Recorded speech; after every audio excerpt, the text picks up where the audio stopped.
নির্বাচনের পর জামাত তাদের একটা অকল্পনীয় মিশন সফল করতে পেরেছে। এটা জামাত চিন্তা করেনি যে এটা সফল হবে। হ্যাঁ, সফল হয়েছে।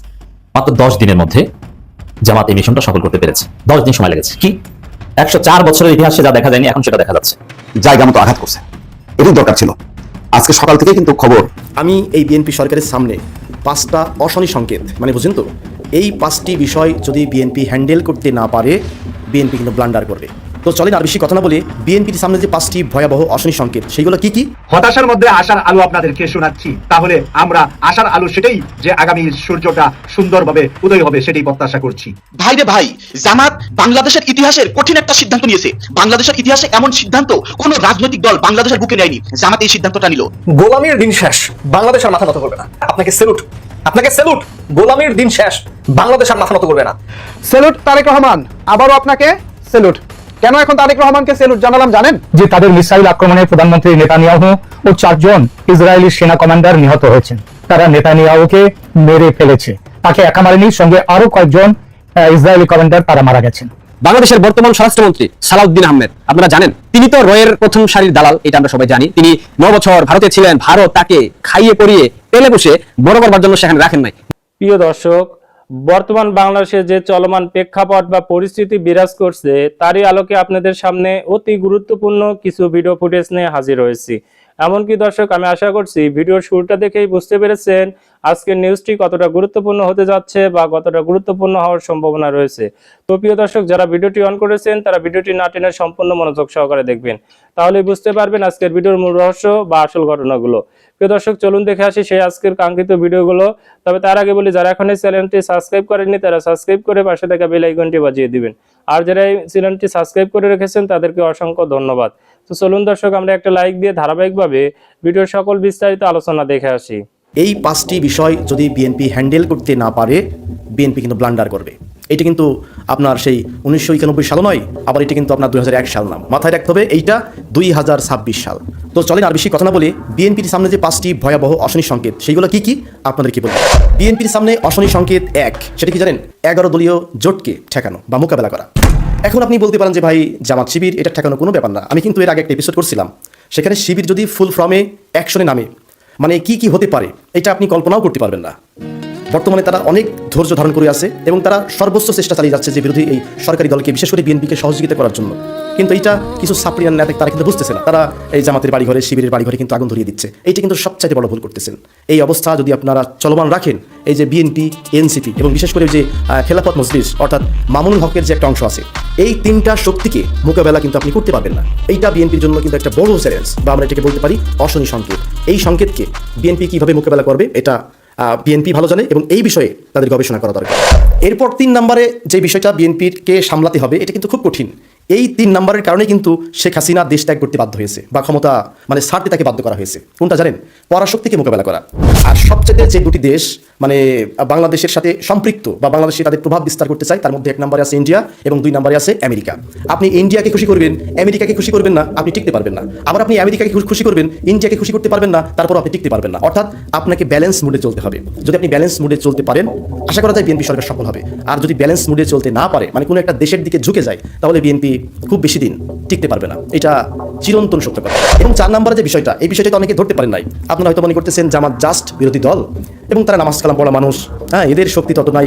ভোট যেটা চিত্র দেখলাম, জামাত ইসলাম কোনো কথাই বলে নাই, শিবিরকে এত টোকা মারলাম, শিবির কোনো কথাই বলে নাই। ভাই, এটার অর্থ হচ্ছে যে তারা এখন বর্তমানে মানে খুব ধৈর্য ধারণ করার চেষ্টা করতেছে এবং তারা মানে এই বাংলাদেশের জন্মলগ্ন থেকে শুরু করে বিভিন্ন জোটের সাথে তারা নির্বাচন করেছে। এইবার তাদের একমাত্র সুযোগ যে তারা দেশের প্রধান বিরোধী দল হতে পেরেছে, এই জন্য তারা কিছু বলতেছে না। কিন্তু আপনি কি জানেন, একটা তথ্য আপনাদেরকে দিয়ে রাখি, এই আপনার হচ্ছে জামাত ইসলাম পুরো ঢাকা শহরকে কন্ট্রোল করে রেখেছে। আপনি বলতে পারেন যে ভাই কেমনি কন্ট্রোল করতেছে, জাস্ট আমি আপনাদেরকে একটা গ্রাফ দেখাই, তাহলে পরে আপনি বুঝতে পারবেন। এরপর যদি আপনাদের কারো মনে হয় যে জামাত শিবিরের বাড়ি হামলা করবো, জামাতকে খেপাবো, আসুক জামাত আমাদের সাথে লাগবে, এটা আপনি করেন। জাস্ট গ্রাফটা আপনি একটু দেখেন। ঢাকা 5 আসন, এখানে জিতেছে কিন্তু জামাতের এমপি। এবং এই জেলাতে আপনার এটা দক্ষিণ অঞ্চলের 40টা গাড়ি যদি প্রবেশ করতে হয়, সেটা ঢাকা 5 আসনের ওভারটেক দিয়ে যেতে হবে। ঢাকা 5 আসন যদি জামাত ব্লক করে দেয়, এইদিকে আপনার দক্ষিণ অঞ্চলের 40টা গাড়ি ঢাকাতে কিন্তু প্রবেশ করতে পারবে না। আপনি যদি মনে করেন যে ঢাকাতে গণজমায়েত করবো, মানে বিএনপি যেটা করছে, জামাত যদি মনে করে আমি করতে দেবো না, আপনি পারবেন না। এখানে মানে ইফ বাট কিচ্ছু নাই, জাস্ট এখানে ফুল স্টপ দেবে। এরপর আরেকটা সমীকরণ দেখেন, ঢাকা 16 আসন, এখানকার এমপিকে জানেন? জামাতের আব্দুল বাতেন। এবং এখানে উত্তরাঞ্চল থেকে, বাংলাদেশের উত্তরাঞ্চল থেকে 18টা গাড়ি এই ঢাকা 16 আসন দিয়ে প্রবেশ করে। এখন ঢাকা 16 আসন যদি ব্লক করে দেওয়া হয় যে এখান থেকে কোনো গাড়ি ঢাকাতে ঢুকতে দেবো না, জামাত যদি মনে করে একটা গাড়িও ঢুকতে পারবে না, মানে 16টা জেলার প্রবেশ পথ এখানে কিন্তু বন্ধ। বুঝতে পারতেছেন? এরপর 3 নম্বরে দেখেন ঢাকা 4 আসন। ঢাকা 4 আসন এটা হচ্ছে পশ্চিমাঞ্চলের 20টা জেলা ঢাকা 4 আসনের উপরে কিন্তু নির্ভরশীল। এই আসনের 20 প্লাস জেলার গাড়ি আপনার ঢাকা 4 আসন দিয়ে কিন্তু ঢাকাতে প্রবেশ করে। বিএনপি যদি জামাত যদি মনে করে বিএনপি কোনো আন্দোলন করবে আর তারা সহজেই ঢাকায় আসবে, বিএনপির কোনো নেতাকর্মীকে ঢাকায় আসতে দেবো না, ঢাকা হচ্ছে আপনার ব্লক আউট করে দেবো, যদি এটা মনে করে, তাহলে পরে এই যে আসনগুলোর কথা বললাম না, এইগুলা যদি ব্লক করে দেয় তাহলে বিএনপির কোনো নেতাকর্মী ঢাকাতে কিন্তু প্রবেশ করতে পারবে না। এইটা জামাত একটা বিশাল গেম খেলছে, কিন্তু হয়তো আপনারা ধরতে পারেন না। তো সুতরাং এই ব্যাপারটা কিন্তু বিএনপিকে হ্যান্ডেল করতে হবে, তাদেরকে রাগানো যাবে না, একসাথে মিলেমিশে দেশের উন্নয়নে কাজ করতে হবে। এরপরে সর্বশেষ 5 নম্বরে যে অশনি সংকেত, এইটা বিএনপি যদি মোকাবেলা করতে না পারে তাহলে এই দেশ গৃহযুদ্ধের দিকে চলে যাবে। আমার কথাটা হয়তো এখন আপনার বিশ্বাস নাও হতে পারে, কিন্তু আমি একটু এক্সপ্লেন করে আপনাকে বুঝিয়ে দিই, তাহলে আপনি বুঝতে পারবেন। ধরেন বিএনপি সেই 2001 সালের মতো, মানে যদি তারেক রহমান যে কমান্ডগুলো দেয়, এই কমান্ড ধরেন বিএনপির অনেক নেতাকর্মীরা শুনছে না, সাপোজ বিএনপির উপর থেকে তারেক রহমান যদি কন্ট্রোল হারিয়ে ফেলে, এরপর আপনি যদি মনে করেন আমি অনেক কিছু হয়ে গেছি, আপনি জামাতের পরে বুলডোজার চালাচ্ছেন, মানে আসেন খেলবো এবং তাদের পরে নিপীড়ন চালাচ্ছেন পাওয়ার পেয়ে, কোনো ক্রমে যদি জামাত বেঁকে বসে, আমি আবারও বলছি, কোনো ক্রমে যদি জামাত বেঁকে বসে, এই দেশে সংঘর্ষ হবে ত্রিমুখী, যেটা গৃহযুদ্ধের শামিল। সেটা কি জানেন? যখনই শক্ত অবস্থানভাবে আপনার মানে সংঘর্ষের রূপে, ভয়ঙ্কর রূপে যদি আপনার রাজপথে জামাত নামে, আওয়ামী লীগ কি বসে থাকবে? আপনি বলতে পারেন আওয়ামী লীগ তো জামাতকে পিটাবে, তাহলে পরে আপনার এখনো মানে রাজনীতির বুদ্ধি আপনাকে হয় নাই। আওয়ামী লীগের 2টা অংশ, একটা দেখবেন যে বিএনপির মধ্যে প্রবেশ করে আছে, আর একটা জামাতের মধ্যে প্রবেশ করে আছে। তো সুতরাং মায় কিন্তু সেই টাইমে জামাতও খাবে, বিএনপিও খাবে, তারপর হচ্ছে আওয়ামী লীগও খাবে, মানে ত্রিমুখী যে রক্তক্ষয়ী সংঘর্ষ হবে, এই সংঘর্ষ সামাল দেওয়ার ক্ষমতা কারো কিন্তু থাকবে না। এই যে 5টি অশনি সংকেতের কথা বললাম, এই 5টি অশনি সংকেত যদি রোধ করতে হয় কিংবা এটা ঠেকাতে হয়, তাহলে পরে মানুষের জন্য রাজনীতি করতে হবে। নির্বাচনের পর জামাত তাদের একটা অকল্পনীয় মিশন সফল করতে পেরেছে। এটা জামাত চিন্তা করেনি যে এটা সফল হবে, হ্যাঁ সফল হয়েছে। মাত্র 10 দিনের মধ্যে জামাত এই মিশনটা সফল করতে পেরেছে। 10 দিন সময় লেগেছে। কি ইউনূসের আমলে অতি সূক্ষ্ম, একদম ক্রিয়েটিভ, ইনোভেটিভ স্টাইলে ইলেকশন ইঞ্জিনিয়ারিং হয়েছে, যেটা খালি চোখে মোটেও দেখা যায়। খালি চোখে যা দেখেছেন একটা ফ্রি ফেয়ার ইলেকশন, শান্তিপূর্ণ ইলেকশন এবং ইতিহাসের অন্যতম শ্রেষ্ঠ নির্বাচন খালি চোখে। কিভাবে? বাংলাদেশের নির্বাচনে 2-4 জন নিহত হবে, এটা একদম স্বাভাবিক, অথচ বাংলাদেশে এতটাই সুন্দর নির্বাচন হয়েছে, কোনো হতাহতের ঘটনা ঘটেনি, শান্তিপূর্ণ নির্বাচন, কেউ ভোট দিতে যে বাধার সম্মুখীন হয়নি, সবাই ভোট দিয়ে এসেছে এবং সবাই খুশি। এই জীবনের প্রথম নির্বিঘ্নে ভোট দিলাম, কত সুন্দর পরিবেশ। সেনাবাহিনী বিএনপি সন্ত্রাসীদেরকে পিটিয়ে মাঠ ছাড়া করেছে, বিএনপির এমপি ক্যান্ডিডেটকে ঘাট ধরে বের করে দিয়েছে শৃঙ্খলার সাথে। এই ইতিহাসের অন্যতম টাইট এবং ফেয়ার ইলেকশন। সন্ধ্যার পরে কত সুন্দরভাবে রেজাল্ট ইঞ্জিনিয়ারিং করলো, যেটা জনগণ তো খালি চোখে দেখে নাই। এত সুন্দর একটা ফেয়ার ইলেকশন, সেই নির্বাচন পাতানো নির্বাচন ছিল, সেই নির্বাচন ইঞ্জিনিয়ার নির্বাচন, সেই নির্বাচনের ফলাফল কারচুপি হয়েছে, এটা বিশ্বাস করানো জনগণকে এটা কিন্তু অসম্ভব ছিল। কারণ খালি চোখে তো আমরা দেখেছি ইতিহাসের সেরা নির্বাচন। ইউনূস যেটা বলেছিল ওইটাই, সকাল থেকে সন্ধ্যা পর্যন্ত যেটা হয়েছে সেটা হচ্ছে শতাব্দীর সেরা নির্বাচন। আমি একটা ডেটা দিয়ে দেখিয়েছিলাম যে বাংলাদেশের ইতিহাসে এত কম সহিংস নির্বাচন কখনো হয়নি, শতাব্দীর সেরা নির্বাচন হয়েছে, অ্যাবসলিউটলি রাইট। তো সেখানে তারপরও এই নির্বাচনে এই হচ্ছে সেই হচ্ছে এটা প্রমাণ করা ওয়াজ ভেরি টাফ।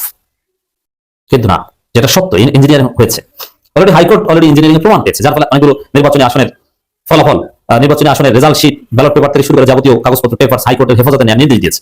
এর মানে প্রাথমিক প্রমাণ পাওয়ার পরে এই সিদ্ধান্ত। তো এই পরিস্থিতিতে নির্বাচন ইঞ্জিনিয়ারিং হয়েছে, জামাত হারেনি, তাদেরকে হারিয়ে দেওয়া হয়েছে। জনগণকে এটা বোঝানো, এই পারসেপশন তৈরি করা ওয়াজ অলমোস্ট ইম্পসিবল, কিন্তু এটা জামাতের জন্য জরুরি ছিল, কারণ জনগণ জামাতের পক্ষে ছিল। আমরা হাইপ তুলেছিলাম এবং হাইপ তৈরি করতে পেরেছিলাম যে জামাত ক্ষমতা আসবে। আমি জামাত জনগণের স্বপ্ন দেখাতে পেরেছিলাম যে জামাত ক্ষমতা আসবে। মানুষ বিশ্বাস করতো Jamaat is capable to come into power. তো এই পরিস্থিতিতে যে আসলে কেন তাহলে জামাত ক্ষমতা আসতে পারে, আসলে তাদের আসতে দেওয়া হয়নি, তাদেরকে হারিয়ে দেওয়া হয়েছে। এই বাস্তবতাটা জনগণকে বোঝানো জরুরি ছিল, যে তাদের উপর যে জুলুম করা হয়েছে, ইঞ্জিনিয়ারিং করে হারিয়ে দেওয়া হয়েছে, এটা বোঝানোটা জরুরি ছিল।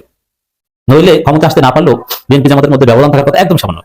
দল হিসাবে জামাতের দৃশ্যমান ভোটার অবশ্যই বেশি ছিল ভোটের আগে, কিন্তু আওয়ামী লীগ ভোটের সমীকরণে বিএনপি অরিজিনালি জিতে যাওয়ার কথা, জিতে গেছে, কিন্তু এত ব্যবধান হওয়ার কথা নয়। এর মানে ইলেকশন ইঞ্জিনিয়ারিং হয়েছে, এতে কোনো সন্দেহ নেই। কিন্তু এই জিনিসটা জনগণকে মানুষ জামাত বুঝাবে, যেহেতু শতাব্দীর সেরা নির্বাচন হয়েছে দিনের বেলায়, এটা বোঝানো অসম্ভব ছিল। কিন্তু না, 10 দিনের মধ্যে এখন বিএনপির লোকজন সবাই বিশ্বাস করে যে ইঞ্জিনিয়ারিং করে আমরা জিতেছি। জনগণ বিশ্বাস করে রেজাল্ট ইঞ্জিনিয়ারিং হয়েছে। রাস্তাঘাটে হাটে ঘাটে যেখানে যান যে না জামাত হারে নাই, হারিয়ে দেওয়া হয়েছে। উত্তরায় একটা চায়ের দোকানে চাঁদপুর অঞ্চলে বিএনপি নেতা বলছেন, আমি দায়িত্ব নিয়ে বলছি, তিনি বলছেন তারেক রহমান আসলে ঢাকা শতাব্দী জিতে নেয়, ওটা জিতিয়ে দেওয়া হয়েছে এবং এটা ডাক্তার শফিকুর রহমান মেনে নিয়েছেন যে তারেক রহমানকে নিয়ে ঝামেলা করার দরকার নেই। আবার ঢাকা 7, ঢাকা 6, গাইবান্ধা 4, এগুলোতে আরো বিভিন্ন জায়গায় জামাত হারে নাই, কক্সবাজারে জামাত হারে নাই, আরো বিভিন্ন জায়গায় হারিয়ে দেওয়া হয়েছে। বিএনপির লোকজন বলেছে আসলে আমরা তো এভাবে জিতি নাই, আওয়ামী লীগের ভোটে কিছুটা এগিয়েছিলাম, বাকিটা ইঞ্জিনিয়ারিং। জিজ্ঞেস করেন আপনি আপনার আত্মীয় যদি বিএনপি থেকে জিজ্ঞেস করেন, তারা স্বীকার করবে। এইবার কিন্তু ইরান জায়গা মতো আঘাত করছে, এটাই দরকার ছিল। আজকে সকাল থেকে কিন্তু খবর যে নেতানিয়াহু নাই হয়ে গেছে। কিন্তু ইরানের যে খবর তাতে বলা হচ্ছে নেতানিয়াহুর কার্যালয়ে ক্ষেপণাস্ত্র হামলার দাবি। এখন এই হামলার ফলে নেতানিয়াহুর কি পরিণতি বা পরিস্থিতি এখনো পরিষ্কার না।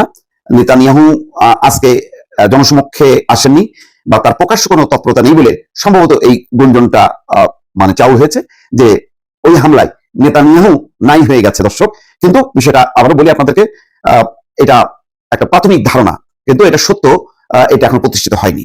ইসরায়েলি প্রধানমন্ত্রী বেনিয়ামিন নেতানিয়াহুর কার্যালয়ে ক্ষেপণাস্ত্র হামলার চালানোর দাবি করেছে ইরানের বিপ্লবী গার্ড বাহিনী IRGC।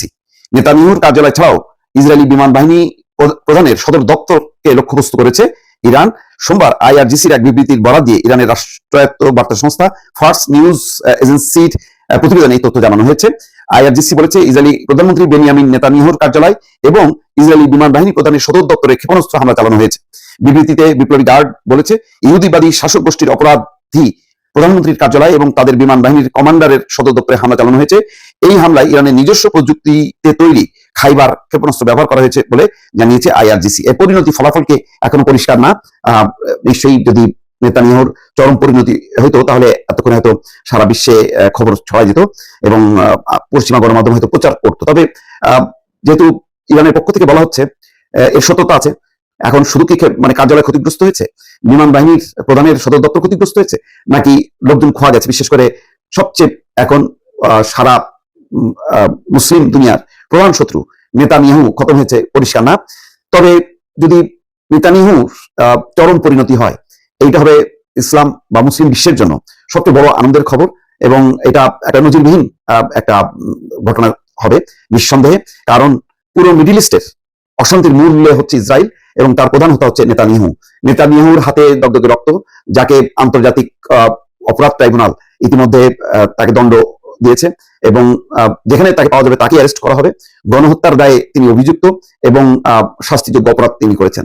এবং এখন নেতানিয়াহু রক্ত ঝরাচ্ছে খোদ ইরানে, এবং সেই ইরানে প্রথম হামলায় প্রায় 150 ছোট ছোট মেয়ে, শিশু মেয়ে যারা শিক্ষার্থী তারা কিন্তু হত্যার শিকার হয়েছে। কত বড় নৃশংস কাণ্ড! এটা নিয়ে পশ্চিমা দুনিয়া চুপচাপ, ইসরায়েলও তারা বলছে যে তারা জানেই না এরকম ঘটনা ঘটেছে, অথচ 150 স্কুল ছাত্রী, একেবারে শিশু, তারা নিহত হয়েছে। যাই হোক, এখন এই ঘটনায় অন্তত নেতানিয়াহুর যদি চরম পরিণতি হয় তাহলে একটা বড় ধরনের সান্ত্বনা এবং মুসলিম দুনিয়া উজ্জীবিত হবে এবং ইরানের যারা যুদ্ধ করছে তারা নিঃসন্দেহে তাদের মনোবল বহুগুণ বেড়ে যাবে। দর্শক, একটা টাইমে এই জামাত ইসলাম দায়িত্বে আসবে, দেশের দায়িত্ব তারা বুঝে নিবে। ওই সময় বেশি দূরে না, ঘাবড়াইবার কিছু নাই, সবকিছু পজিটিভলি নিতে হবে। নির্বাচনের আগে অনেক রকম কথা আমরা শুনছি, নির্বাচনের 2-3 দিন পরও অনেক রকম কথা শুনছি, এই বিচার হইতেই হবে এবং এই জুলাই সনদ, এই যে শপথ নেওয়া, এগুলা বৈধ না, এগুলা সংবিধানে নাই, সংবিধানে আছে মহামান্য রাষ্ট্রপতি ছুপুর সাহেবকে নিয়ে সব জায়গায় যাইতে হবে, মহামান্য রাষ্ট্রপতিকে সম্মান দিতে হবে, অনেক রকম কাহিনী আমরা দেখছি। কিন্তু বাস্তবতা কি?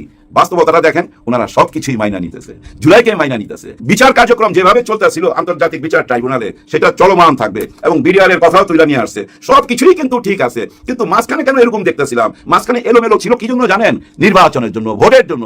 ওনারা নিজেরাই খোলাখুলি ভাবে এবং গোপনেও বিএনপি আওয়ামী লীগকে কথা দিছে যে ভাই আমাদেরকে ভোট দে, তোদের মামলা টামলা যা আছে সব উঠায় নেবো, তোদের অফিস টফিস সব খুলে দেবো, এরকম কথা দিছে ভাই। যার জন্য ক্ষমতায় আসার সঙ্গে সঙ্গে দেখেন না অফিস খুলতে লাগলো, প্রায় 60-70টা অফিস খুলে গেছে, কিন্তু আইনগতভাবে এটা নিষিদ্ধ। এখন কিন্তু দেখবেন আস্তে আস্তে ওই অফিসগুলোতে আবার তালা মারা হবে, কারণ নির্বাচন তো শেষ হয়ে গেছে, ভোট তো নিয়ে নিছে। ওই যে একটু আগে বলতেছিলাম না 20% ভোট চলে আসছে জামাত ইসলামের দিকে 15 মাসের কার্যক্রম দেখা, তাহলে এই 20% ভোট কোথা থেকে আসলো? বিএনপিতে, আওয়ামী লীগ থেকে আসছে। আওয়ামী লীগের 20% না ভাই, সব ভোটই ওনারা পাইছে। এই যতগুলো না ভোট দেখেন না, 2 কোটি কত জনই না ভোট, এগুলো সব আওয়ামী লীগের ভোট। আর তাদের ভোট জানেন, যারা এই গত 15-16 মাস ধরে দেশে অরাজকতা চালাইছে, হানাহানি করছে, লুটপাট করছে, টেন্ডারবাজি করছে, চাঁদাবাজি করছে, এদের ভোট। কারণ কি জানেন? এরা তো বুঝে নিছে ভাই, কোন কারণে যদি জামাত ইসলাম ক্ষমতায় চলে আসে তাহলে তো ভাই আমাদের ব্যবসা বাণিজ্য বন্ধ, চাঁদাবাজি বন্ধ, আমরা যেভাবে চলতেছিলাম শান শওকতে গাড়ি হাঁকায় টাকায় সবই তো বন্ধ হয়ে যাবে। আবার এমনও হতে পারে ওরা ক্ষমতা এসে আমাদেরকে খুঁজা ভাই করে জেলে ঢুকাইতে পারে, যার জন্য মরিয়া হয়ে গেছিল বিএনপিকে জিতাইবার জন্য। এটা আমি আওয়ামী লীগের কথা বললাম, আওয়ামী লীগের এরা। এই যে বর্তমানে দেখতেছেন না চারিদিকে আবার চলতেছে, কিন্তু ফেসবুকে যান, ইউটিউবে যান, আবার চলতেছে ডিস ব্যবসা কায়রা নিতে হবে, অমুক ব্যবসা কাইরা নিতে হবে, তুই এখানে থাকতে পারবি না, এটা আমার, এরকম ব্যাপার চলতেছে অহরহ। অনেকে কি মনে করে জানেন, বিএনপির ভিতরে কিছু চাঁদাবাজের সঙ্গে আওয়ামী লীগের যারা খারাপ ছিল তারা মিলামিশা এখন এইসব কার্যক্রম চালাইতেছে যেন সরকারকে বদনাম দেওয়া যায়, সরকারের বদনাম হয়, এইটাই চাইতেছে। কারণ ঝাল মিটাইতেছে। কি ঝাল? এই যে নির্বাচনের আগে বলছে আমরা নার পক্ষে, সংস্কার মানি না, এখন বলতেছে সংস্কার মানি, আমরা হ্যাঁ পক্ষে। সবকিছুই দেখেন জুলাই নামের একটা জালের মধ্যে অটোমেটিক আটকা পড়ে যাইতেছে। ডক্টর ইউনূস স্যার বলছিল না, কোনো উপায় নাই পিছনে যাওয়ার, সামনে যাইতে হবে, এটা ওয়ান ওয়ে রোড, ইউটার্ন নিলেই অ্যাক্সিডেন্ট হবে। হ্যাঁ ভাই, ইউটার্ন নিলেই অ্যাক্সিডেন্ট হবে, ইউটার্ন এখন আর নেওয়ার উপায় নাই। কারণ কি জানেন ভাই, একই দিনে তো দুইটা ভোট হয়েছে। আমার একটা ভোট নিয়ে আপনি পাওয়ারে চলে গেলেন, আমার আরেকটা ভোটের খবর কি? তার মানে কি ওই একই দিনে আপনি ঢুকে গেছেন সংস্কারের ভিতরে, আর ফিরার কোনো উপায় নাই। এই জিনিসটা বুঝতে কি এত দেরি হলো? মাননীয় প্রধানমন্ত্রী তারেক রহমান সাহেবের? নিশ্চয়ই না। উনি চুপচাপ, দেখেন না একটু কথা কম বলে, আর যারা কম কথা বলে তারা কিন্তু বুদ্ধিমান হয়। উনি চুপচাপ ছিলেন এই জন্য ভাই নির্বাচনটা শেষ হোক, সবাই ভোট টোট নিয়ে আনি, তারপরে আসল চেহারাটা দেখামু। বলছেন আই হ্যাভ এ প্ল্যান, এইটাই প্ল্যান। দেখবেন এই জুলাই সাথেই থাকবে। এই জুলাই উনাকে কত বড় সম্মান দিছে। জুলাইর সাথে কেউ গাদ্দারি করবে না, গাদ্দারি করার কোনো রাস্তা নাই তো। আপনাকে একটা জালের মধ্যে আটকা ফেলাইছে তো ডক্টর ইউনূস স্যার। উনি এমন ভাবে সংস্কার করে রেখে গেছে, আর ওই সংস্কারের ভিতর দিয়ে এখন সবাইকে যেতে হবে, কারণ সবাই ওই জালে আটকা পড়ে গেছে। পিছনে যাওয়ার কোনো উপায় নাই। কেউ কোনো দুশ্চিন্তা করবেন না। রাজনৈতিক অনেক কথাবার্তা চলবে, কথাবার্তা শুনে কেউ ঘাবড়াইবেন না। ওনারা কিন্তু ভিতরে ভিতরে তলে তলে সব এক জায়গায় আসতেছে। কারণ জুলাই সনদটা টোটালটাই একটা ফ্যাসিবাদের বিরুদ্ধে, তাই না? আর ওই ফ্যাসিবাদ কারা ছিল? ওই ফ্যাসিবাদের সঙ্গে যদি আপনি লড়তে চান তাহলে সবাইকে এক জায়গায় আসতে হবে, এবং ধীরে ধীরে সবাই এক জায়গায় আসতেছে। বহু রকম সমালোচনা শুনবেন, বহু রকম গুজব শুনবেন, কোনো কিছু মাথায় নিবেন না। আগামী 1 বছর ধরে নেন, আগামী 1 বছর ডক্টর ইউনূস স্যার আকারে ইঙ্গিতে ইশারায় ওনাদের পিছনে আছে, মানে সরকারের পিছনে আছে, জামাত ইসলামের পিছনে আছে। উনি 1 বছরের দেশ থেকে কোথাও যাচ্ছে না। ওনাকেও কিন্তু সর্বোচ্চ নিরাপত্তা দিয়া ডক্টর ইউনূস স্যারকে রাখা হয়েছে। হ্যাঁ, ডক্টর ইউনূস স্যারকে সর্বোচ্চ সম্মান দিয়া, ইজ্জত দিয়া রাখা হয়েছে। সবাই মিলে চেষ্টা করলে নতুন সংস্কারের মধ্যে দিয়ে এই দেশটা আগায় যাবে ভাই, কেউ আটকায় রাখতে পারবে না। দর্শক, আমি আশা করছি ভিডিওটি সম্পূর্ণ মনোযোগ সহকারে দেখেছেন। সেই সাথে ভিডিও সম্পর্কিত কোনো তথ্য বা মতামত থাকলে কমেন্ট বক্সে জানিয়ে যাবেন। আজকের মতন এখানে শেষ করছি। ফিরে আসছি আগামী দিনের নতুন একটি টপিক নিয়ে। সে পর্যন্ত সবাই ভালো থাকবেন। আল্লাহ হাফেজ।